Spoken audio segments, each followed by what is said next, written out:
Hi everyone, sorry we lost you. Anshika, please send me a request again. Sorry guys, there was some network issue and we lost you. I have with me Anshika who's going to be joining in to speak about International Women's Health Day and address issues that will help, hopefully, in addressing women's health. Um,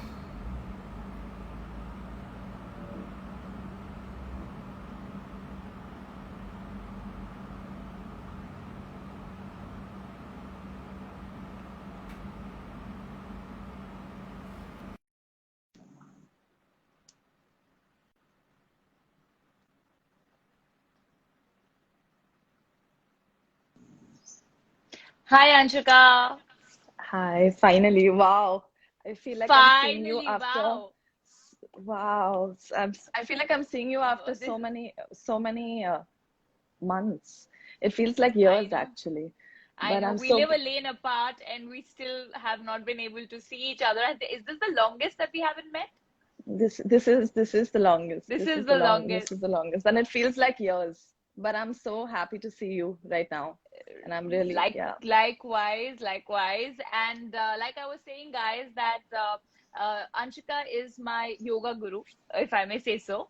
And today, being International Women's Health Day, I thought, it's all about addressing issues that affect a woman's health and well-being. And who better than Anshika to answer a few questions that you guys have already sent us. But let's start from the importance of health, Anshuka. Today, more than in today's day and age, and the times that we're living in, there's been a lot of focus on health. So what is health according to you, and why is it important for people to address it? Uh, Especially during these times, obviously health is of the most importance because health is a 360 degree of how you're really feeling, how your body is feeling, how your physical body is feeling, your emotional body, your spiritual body. So it's really important to understand that we are an amalgamation of it all. Correct. Of course, being healthy has always been important. Now more so ever, we give it more importance because of this pandemic. But I think what's really important to understand that your emotional body, your spiritual body, all of that plays so much of a role in your immunity. So right now more than ever, what we really need is immunity, and we need that strength to fight. Your body Right. needs that. So as much as people are stressing, and of course there is always so much bad news, it's so important to really pause and check in with your health, because in turn what you're really doing is improving that immunity of your body, whether it is your Correct. mental immunity, your physical immunity, your spiritual immunity. It's a whole 360. So when it's a Correct. 360 of immunity, it's really fighting back, and that is going to help us for now survive, breathe. Right. And what is really important to also understand is just waking up every morning for that extra day, living, breathing. Today is being healthy. So you have to be well-being more than wellness, your own Yeah. personal well-being. You have to do your check-ins. How are you feeling? Are you feeling anxious? If you're feeling anxious, it's all right to feel anxious. We are going through a pandemic. This is the first But time how do that we address it? the only way The to do is, question is yeah, that. to pause, to check in, and do little things. So I'm going to share it with a personal story. So for me, I think the second wave, like this year right now, has been harder than last year. This Yeah. year, it's not only about people that we hear of passing away, or right now we are losing, it's like a 1 degree of separation. So Right. what I really understand is, there are doctors, there are frontline workers that are doing all the hero stuff all out there. What's Right. important is how can you help, and how can you help yourself. So starting with yourself, I think it's important to wake up in the morning, have a routine, have some discipline. And if you don't want to do anything, that's fine. But even just going out, I'm just going to give you a few tips that really help to increase one's well-being. We can talk about so many fancy things, but the most important thing is to wake up and go out, even if it's your terrace, or pop out of the window and get a little bit of sunshine. I think Yeah. start with that. Automatically, start with thinking about something positive. So that's going into your more emotional body. So once you Right. start thinking positively, you start feeling positively. You know, so Yeah. these are Yeah. small things we can talk about. Yes, you must exercise, 60 minutes and eat right, and so many other things that people already know. But I think what's really important are these little things to really pause and check in. It's okay to not be okay. That's Yeah. I feel like right now we're all feeling guilty to feel happy. If I have a happy day or I'm smiling, I feel guilty. I'm like, why am I smiling when there's so much death? There's illness. What is going on? Am I doing something wrong? But then I realized that it's really important for me to be healthy, because once I am healthy, that's the only time I can impart health and my knowledge, my limited resources of knowledge. And now coming to yoga, I feel like yoga is such a tune in.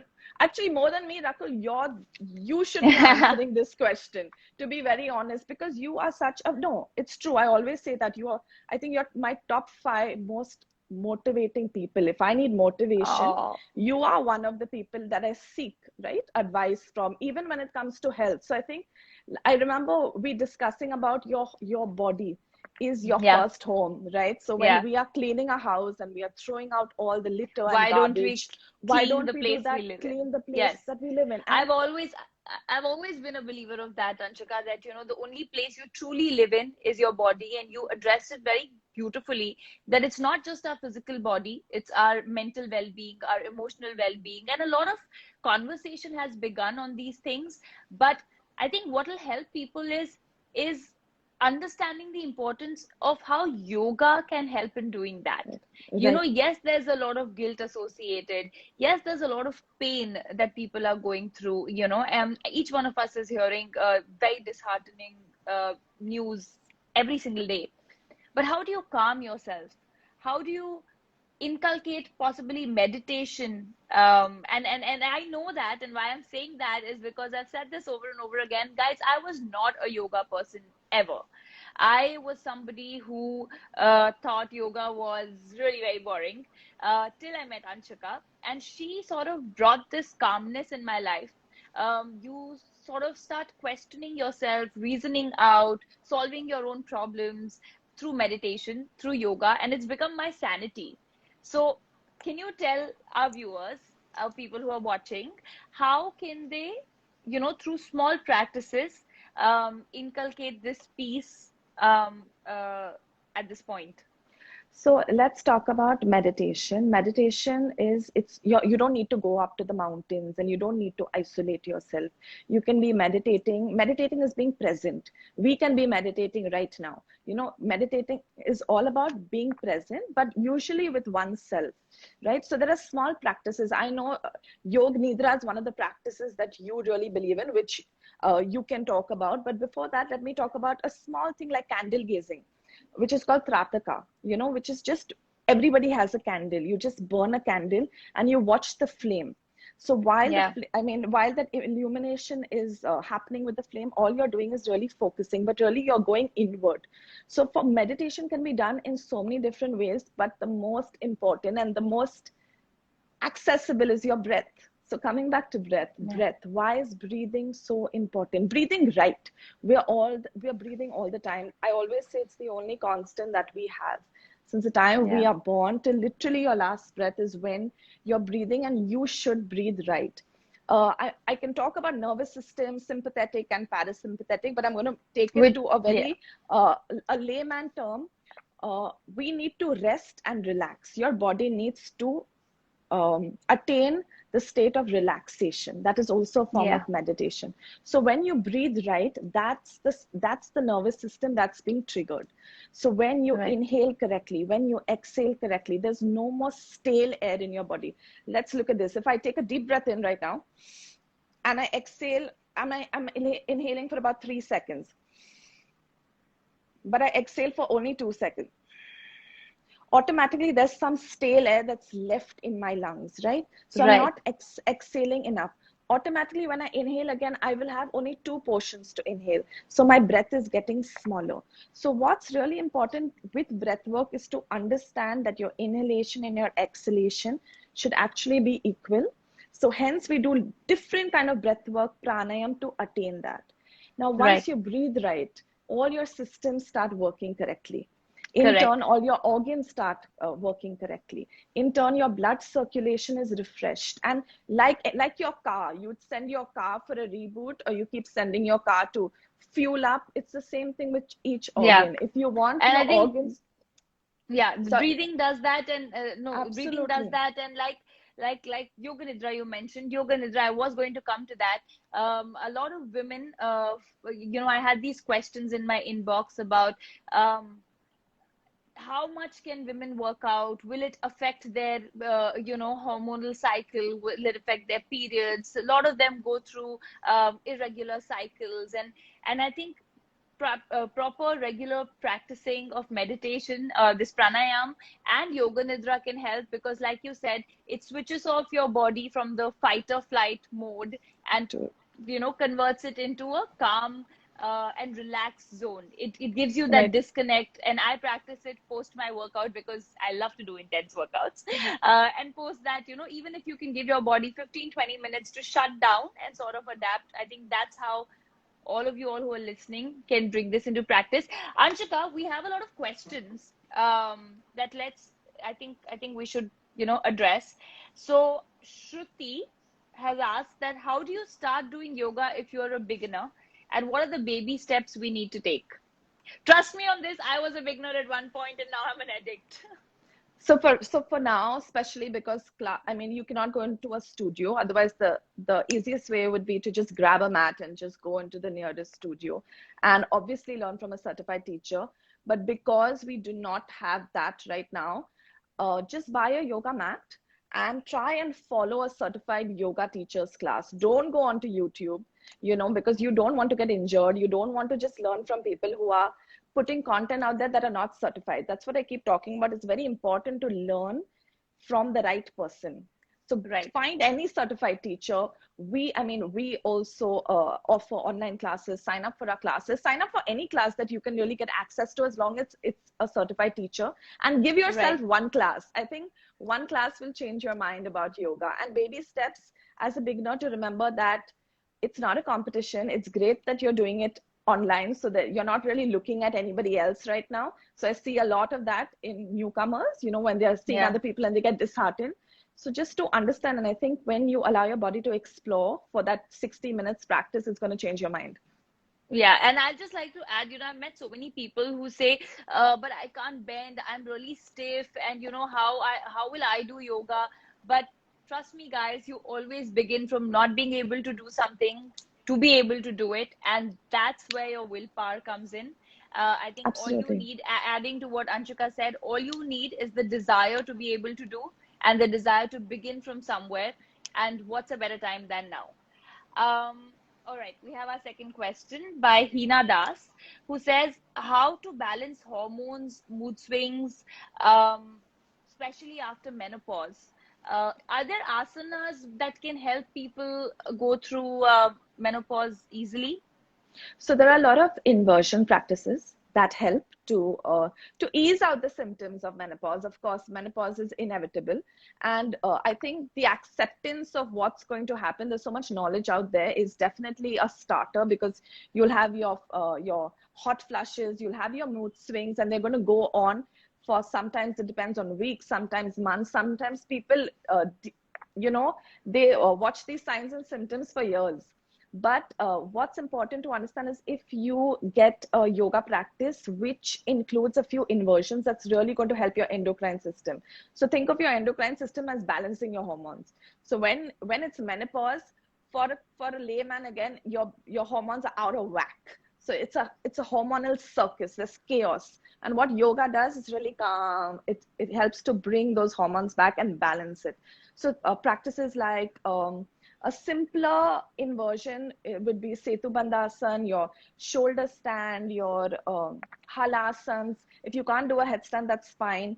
You can take your legs up on the wall, Viparita Karni. You can, I mean, there are so many things. You can also lie on the edge of the bed and really pop your head down.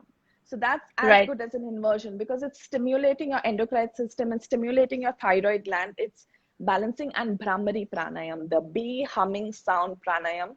I know that's up on my YouTube channel, so y'all must check it out if you want to follow step by step. So when you do all sorts of these practices along with, of course, the right kind of nutrition, your right kind of sleep, because I love to say that yoga will cure everything, but You that know, it. sleep. Let's talk about sleep, Anshika. I'm glad you mentioned that. Now, a lot of people don't pay importance to sleep, right? Right. There is a certain way that our bodies are supposed to be tuned in with the circadian rhythm, Rhythm. and because of the lifestyle now, I personally feel that women are more sensitive to Mm-hmm. these things, because our bodies are made very differently. We're more in tune with how the vibration frequency, as you can say. So what is the importance of sleep? Can we talk about the repair that the body undergoes, how our body undergoes self-healing when we sleep, entering the REM cycle and all of that?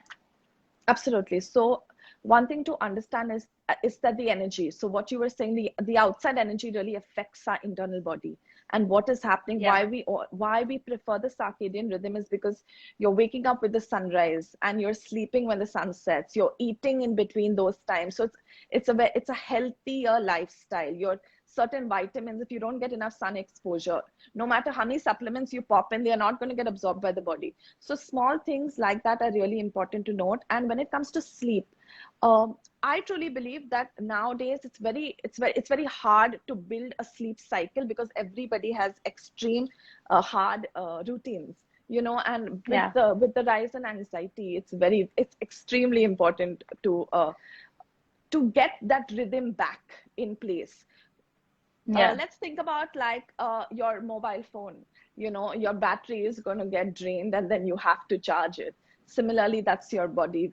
We never let our mobile's battery die out. We always put it to charge. We are always holding on to it. So think about that. If you can do something for an external source, how important that is for your body.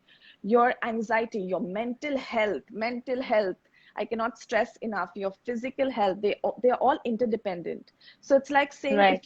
if you don't sleep, your body is not going to be 100% recharged. Your body is not going to, um, all the organs are not going to function properly, and in turn, your immunity is going to be at lax, and in turn, Right. it's literally you're actually hosting a body for illness. So sleep is actually, for me, the most important thing. And REM sleep, a lot of people don't get into REM sleep. So again, how do we explain REM in like a layman term? REM is your deepest sleep. That's when your repair of the body is really happening. Sometimes, you're in and out of sleep, you're sleeping very shallow, but your body requires those X amount of hours to really repair. So if you don't go into that sleep, you might feel that, oh, I've slept 8 hours. But if you haven't hit REM, that's as good as not sleeping at all. So Correct. one has to realize that they need to form an and everyday and routine and when for we and sleep. when we yes, and when we say repair work, guys, it means that every cell of your body Body. needs that recharging. You have to be able to give in the 6 to 8 hours. It depends, whatever makes you feel recharged for the morning. But please try to keep your phones and digital devices a little away from your bed, and try it out, and you will see that your energy levels will be higher. Your body will you be more, just that there'll be a lot of internal strength, and which is what you need right now. Coming to next question, can women do intense workouts during their menstrual cycle? Guys, I think I'll let I Anshika think answer this. I think you're I think you're the better person to answer this question. I was gonna so take it away. No, no, I'm just going to give my side of the story. I think each one of us go through very different ways of menstrual cycle. Some have painful periods, and some sail through it very normally. I personally just avoid ab workouts, possibly on Hmm. the first Hmm. 3 days, but then do my proper intense workouts, because for me, that's my recharging. Unless I don't have my flush of hormones and feel that I have really worked out and sweated out, then I don't feel that great. But I know that inversion should be avoided. Yes, That's yes, what yes, you've told yes, me. yes. So that's something you can highlight on, that what is it that should be avoided. But I personally feel workout. except for Right. if your body signals you, listen to your body. If your body signals you that you need to, then please go ahead. Right. So we are always working to take our energy towards from the tip, from the bottom of our body all the way to the top, right? So when you're going through your menstrual cycle, that's when your energy is dissipating towards gravity. Hence, we talk about not inverting. But I, Oh, as a yoga practitioner, as a teacher, I'm always doing that, even when I'm on my cycle, because sometimes I'm showing people, or I get into that practice because I am comfortable with it. right. What I tell every student is that no two bodies are the same, you know. Everybody is an individual. Everybody's body is different. So if you feel like you can push a little and go that extreme, because you want to release your serotonin, so your serotonin, Yes. adrenaline, endorphins, guys, they all your happy hormones, right? So when you go for a run, you feel good. When you do yoga, you feel good. When you go to the gym, you feel good. Why do you feel good? Because your happy hormones are being released. So that Right. also helps you. So your inversions really, and more importantly, doing a little bit of stretching and a little bit of movement helps to um, it actually helps us a little bit of a cushion towards your emotional symptoms.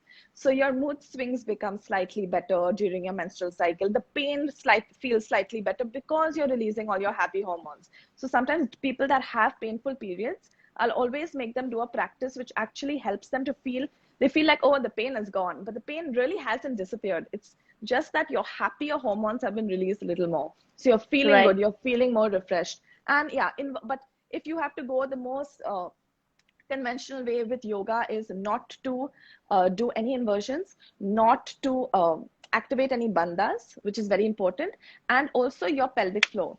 So if you're going deeper into your pelvic floor and doing abdominal work, you can try to not do that. But if you're somebody who's been doing this all the time, just keep doing it. Don't stop today, because that's you shocking your body all over again. So if you're comfortable, Right. just listen to yourself. I think that's the most important.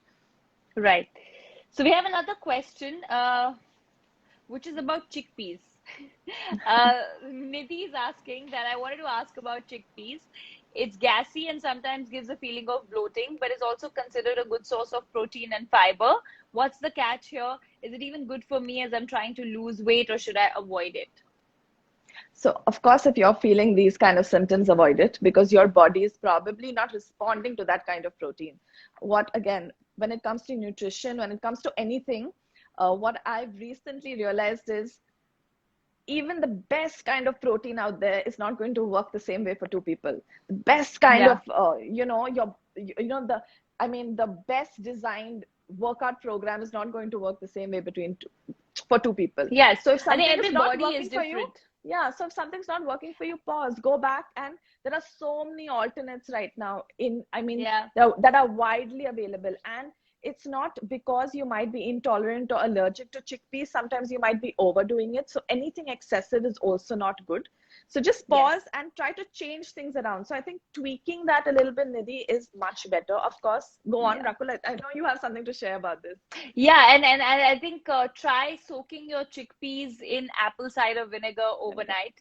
That helps in taking out the gaseousness Yes, of chickpeas. But otherwise, if you're vegetarian, there are so so many many. protein. Like you said, there's green peas, there's methi, spinach, so much. Your other dals, your green moong dal, which is a great source of protein, and losing weight. Because she addressed here losing weight, I just want to add something, guys, that me and Anshika are both believers of a more balanced approach to eating, as opposed to can I eat this or that?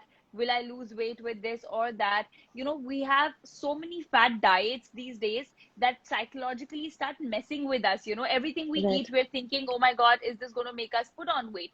It is about what your body is responding to at the end of the day. Listen to it. Go back to the conventional way of how our grandmother's food was. Rice does not make you fat. I have another question there actually. We Yeah, could just, yeah, yeah. somebody's asked, Alankar's asked, in place of rice, if I take chapati, will it help in reducing or maintaining health? So I just want to say, rice is the nicest form of carb.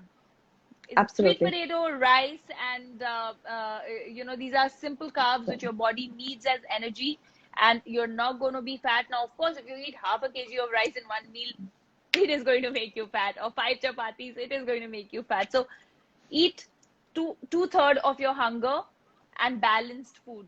Please do Yes, not yeah. negate any food group. You'd like to add anything to that, No, Anshika? just as no, I think I mean, it's portion control. It's about balance. It's about balance everywhere. I think it's no fat diet really works, you know. And I Yeah. think that, I mean, till now, I realized that I think the one of my best restaurants of the foods that I have had is at your house.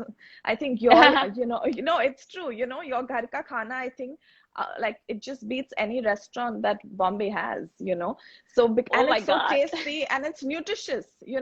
And I realized that we never miss out a food group. When we have a meal together, it's all different food groups, it's yumminess, and it's the energy. So no matter what, even if you're on the best kind of portion control, guys, and you're like putting things into your mouth and you're just unhappy, you're not going to lose weight. Yeah. So I think that's also important to understand, that you need your emotional body, your mental health, your physical body, they all play a big role in how you're Yeah. looking and how you're feeling. So even if I'm eating the Absolutely. most, the best calorie counted meals and portion control, but I'm not happy with the food I'm eating, my body is not going to look the way I want. I am not Yeah. going If to you, definitely feel like that. So yeah. there are, I Yeah. If think this is somebody what we tells me, forget. if somebody tells me you have to eat salads, I'll be like, no, I'm angry. And with that sad face, you will never be Yeah, able to lose weight. So it absolutely. all Yeah. comes down to firstly, take out the word diet from your dictionary. It's all about healthy and wholesome eating, and see what works for your body, and reach out to a nutritionist if you need to. Right. All right, we're going to pick our last question. The Vijay Lakshmi has said that I've gone through 2 C-section deliveries and I'm facing back pain problems and neck pain frequently. Also, she continues to sit in front of a laptop for really long. So, what type of yoga asanas do I need to do, and how do I tighten the loose belly? So this is one of the most common, I mean, common complaints that I see a lot of postnatal, especially after C-section, women come to me. What's important to understand, guys, like you're already saying in your question, that you're still sitting on that laptop for so many hours or sitting on that computer. So take a few breaks in between, make sure you're walking around, create movement. Your body needs movement. Nothing that's just kept, especially your body, your skeletal system is going to continuously age. So that's important to understand. When it comes to yoga asanas, you can start with a few cat cow poses. You can start with a little bit of downward dogs. You can start with twisting. So open versus closed twisting. So you can literally twist your body. This is again something that I have on my YouTube channel. So it's better that you just go and follow, or if you can try to get into a simple beginner yoga class, or get like a teacher that helps you to twist your body, twist your spine. So the more flexible you are in your spine, definitely the more healthier and more flexible you are in your mind and your overall happiness. So what I've realized, especially after delivery, again you have a big hormonal change. So it takes a lot of time. Imagine you're going through it for 9 months, and and then right after that you go into working, where your body has hosted another body, a physical body that has been brought into life. I mean, you've given it life. So it's very important to understand that it takes a big toll on your skeletal system, which we forget. And Yeah. especially the people with C-sections, I know it's hard, I know it's harder, but you guys need to work a little more harder. We need to strengthen that core a little more. So start basics. And when you're on the laptop or computer, Vijay Lakshmi, get up every 30 minutes, walk around for 5 minutes. So every 30 minutes, you must get up, walk around for 5 minutes, hydrate as much as you can, eat nutritious food, and more importantly, just get into any routine. Find a certified teacher online or live, and just start a basic yoga class of movement. Even a few stretches will just help you to feel better. Yeah. And I I've was just going realized to that come to that. The neck stretches and the neck shoulder stretches, stretches. absolutely. And strengthening your core, strengthening Yeah. your core is so much more important, because we cannot really work on our abdominals and our core all the time when we are pregnant. So through Right. that time, your body is going into a lazy mechanism, when it comes to your abdominals. So we have to take a little while longer to strengthen it, but start from scratch. Great, great. So, guys, I hope we've been able to answer your questions. And this was a great conversation, Anshika. And to everyone who's still thinking, how do I start? Just start. I think this time has taught us that it's so important to take care of ourselves, our bodies, our well-being, and it's never too late to begin from somewhere. So pick your Right. mat, work out if that works for you, do yoga if that works for you, make the right choices, and wish you all a very, very, very healthy life. Yeah, I like Yeah. that. I like that. And remember, guys, always include the word holistic in whatever you Yeah. do. If you don't know what that means, go Google it right now. When you look at everything in a more holistic approach, you realize that your body's and the way you feel is way more than just your skeletal body and your physical Right. body. And that's what's going to turn your life around. And I hope everyone stays healthy. Yes. And thank you, Anshika, for joining me Thank and you. educating people around creating awareness. And I shall hopefully see you soon. Bye. Bye.